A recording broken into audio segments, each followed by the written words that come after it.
Two sisters who had their robbery convictions suspended are upset they were not among the convicted criminals pardoned earlier this week. Governor Barbour released Gladys and Jamie Scott from prison last year, but on one condition. Gladys had to donate a kidney to Jamie, who was suffering from kidney failure.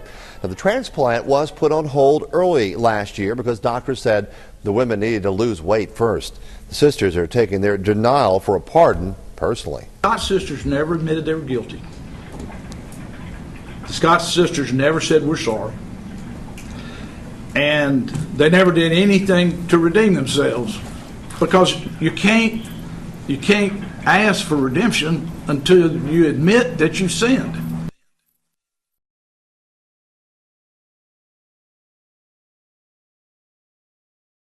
Late at night on April 4th, 1991, Antonio Richardson, Marlon Gray, Daniel Winfrey, and Reggie Clemens, who ranged in age from 15 to 23, went to hang out on the Chain of Rocks Bridge in St. Louis, Missouri. On the bridge, they met two sisters, Julie Carey, aged 19, and Robin, aged 20, and their 19-year-old cousin, Thomas Cummins. The two groups spoke briefly on the bridge and separated. Shortly afterwards, Julie and Robin plunged to their deaths into the Mississippi River. The cousin, Thomas Cummins, told the police that the youths on the bridge raped his cousins, robbed him, and that one of the youths then pushed the young women off the bridge and forced him to jump after them. Antonio Richardson, Marlon Gray, Daniel Winfrey, and Reggie Clemens were arrested a few days later. Richardson, Gray, and Clemens, all black youths, were found guilty. In Clemens' case, he was convicted for accomplice to murder. All three always maintained their innocence. All three were sentenced to death.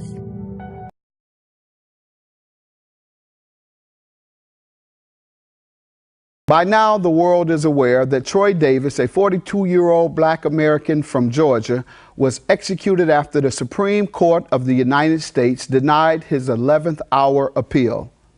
He was convicted in the 1989 murder of an off-duty Savannah, Georgia police officer, but he maintained his innocence until the very end. Davis exhausted all of his appeals in the court system, fighting to win a new trial. He presented affidavits from 7 of the 9 witnesses at his trial who recanted their original testimony. Despite the overwhelming doubt surrounding his guilt, Davis never received a new trial and was unjustly put to death by lethal injection. I don't like to contradict other judges, but Davis should have been granted a new trial so that he could prove his innocence. This was, without a doubt, a grave miscarriage of justice. We've long known our justice system is broken. Davis's execution shows us just how flawed the system has become. Too often, prosecutors and parole boards simply refuse to admit they are wrong or have doubts about the guilt of the accused. Our nation's governors are often unwilling to sacrifice their political careers in the name of doing the right thing. Troy Davis was failed at every step of the judicial process. America must revamp its legal system, beginning with the way we investigate and arrest suspects and continuing to the way we prosecute them and the way we handle appeals. We must not allow prosecutors to convict an individual based solely on eyewitness testimony when new evidence is introduced or witnesses recant their testimony. A new trial should automatically be granted when this occurs. Lastly, we need a nationwide ban on the death penalty. One innocent man put to death is one too many. If we can't be certain of the legitimacy of the convictions, the practice must be halted. It is criminal that this man was executed with so much doubt surrounding his case, and Georgia has blood on its hands. I said, this is Troy Anthony Davis, and I've been sitting on Georgia's death row for 16 years for a crime I did not commit. It's been a struggle for me and my family, as well as the victim's family, who I sympathize with barely, simply because they have been cheated out of justice just as I have. Because of Amnesty's assistance, as well as Arnold and Porter, I'm still sitting here alive today, being able to have conversation. And I want to thank all Amnesty supporters, all the volunteer workers. I want to thank everyone all over the world, who has been praying for me, supporting me, writing letters and signing petitions and things like that.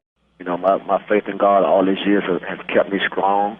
Because in any other situation, had I not had God in my life and a strong family support base, I would have been giving up. It's a couple of guys back here that dropping their appeals and saying, they'd rather go ahead and be executed than spend the rest of their life in prison.